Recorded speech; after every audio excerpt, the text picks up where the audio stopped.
Good afternoon, everyone. Thank you for joining me today on another event of our Healthier You series here at Oswego Health. We're very glad that you joined us for this Facebook Live. Today, we're going to be talking about wounds and diabetic foot ulcers.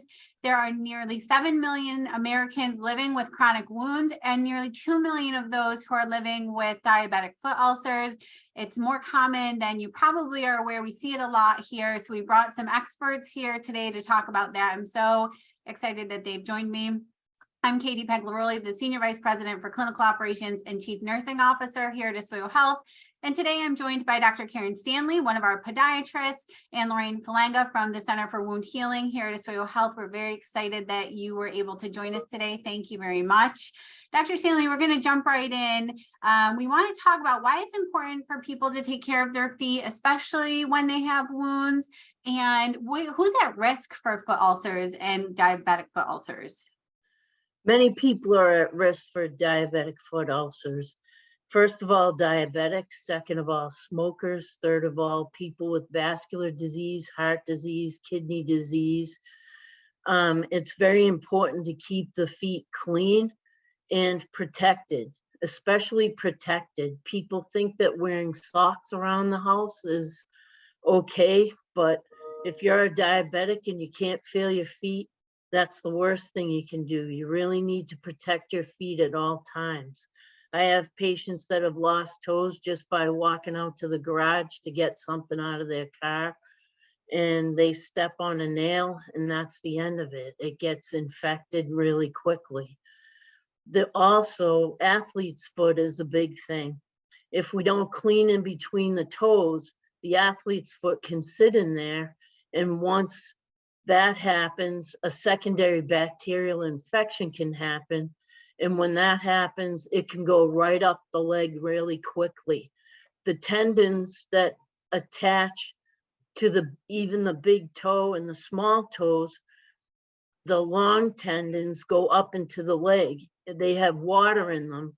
So if you have a really high blood sugar and you have athlete's foot and you stub your toe, that's an area for this bacteria to get in.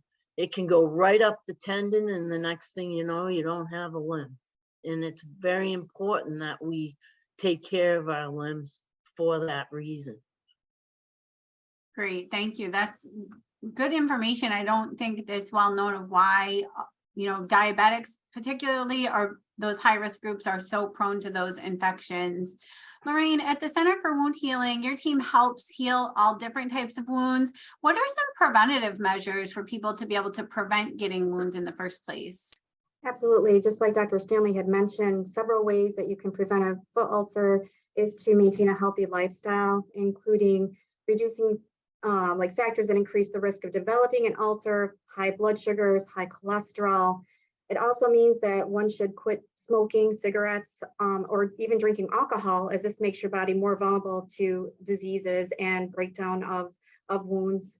You should also see a podiatrist always on a regular basis, and you should consult with them to make sure you're wearing the appropriate type of shoes, that you're wearing your socks, doing routine foot care, and also checking your feet daily to make sure that you've not developed any bruises, blisters, redness, anything that may be the propensity to have a wound develop.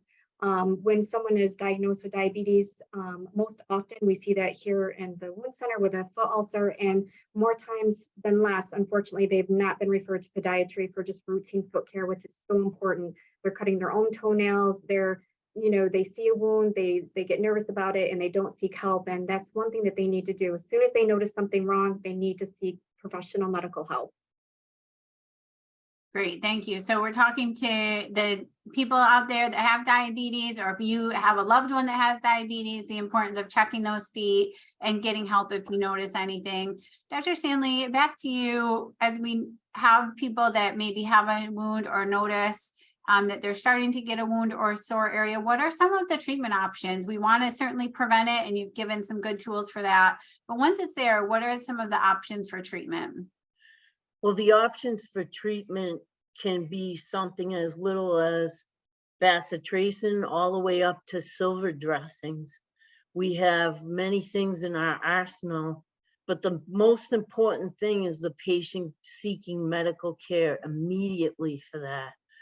Whether it be myself, the emergency room, I'm very active with my patients that most of my diabetics have my cell phone number. So I like to make sure that they get the immediate attention by me as soon as they see a sore.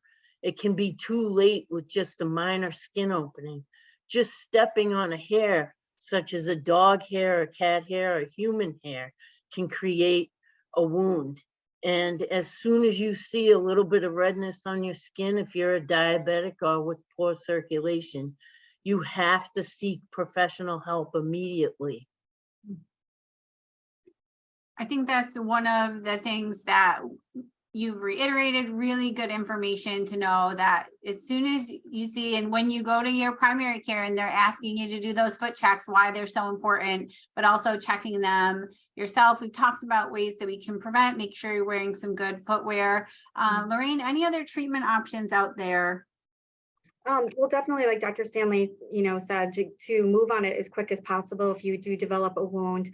At the wound care center here, we work very closely with Dr. Stanley and all the other local podiatrists as well with their patients. And, we offer, monitoring of the wound as well, but definitely getting in to see your podiatrist, I think, is very important and something that any diabetic should have in their back pocket is their podiatrist.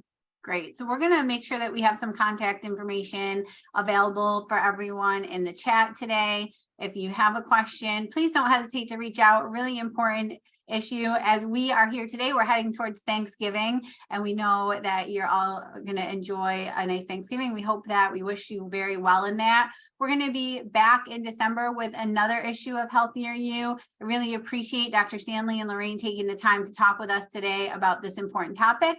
We hope to see you all in December.